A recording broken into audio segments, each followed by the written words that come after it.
आणि सागर भरणे सर हे इतका प्रवास करून मेहनत घेऊन आम्हाला भेटण्यासाठी या ठिकाणी आलेले आहेत. मी आमच्या खेड फिटनेस फॅमिलीच्या वतीने आम्ही खरं तर या तिघांचेही खूप मनपूर्वक असे आभार मानतो आणि असंच प्रेम आमच्यावरती असंच पुढेही असंच राहू.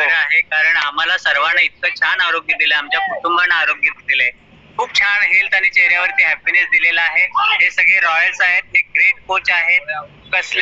कुठल्याही गोष्टीची अपेक्षा न करता फक्त निव्वळ आरोग्य आणि मिशन फिट इंडिया चालवण्यासाठी आपलं हे रॉयल फिटनेस फॅमिली जे घेऊन चाललेलं आहे. नक्कीच 18,000 प्लस कुटुंबांना आरोग्य दिलेलं आहे. दिनेश बांगर सरांचं तर मिशन आहे 1,00,000 प्लस कुटुंबांना आरोग्य द्यायचं आहे. आणि का नाही, आम्ही पण खूप सारं काम करणार आहे, खूप लोकांना आरोग्य देणार आहे आणि आम्ही ही ब्लेसिंग्स मिळवणार आहे. आणि ही शुभेच्छा आहे सगळ्यांसाठी आणि आपण सगळे असे जोडून राहा. आणि मला एक महत्त्वाचं सांगायचं आहे की Sagar Bharane sir, Mohan sir, Santosh sir आणि आपण सर्वजण यांच्या संदर्भात मला एक असं म्हणावं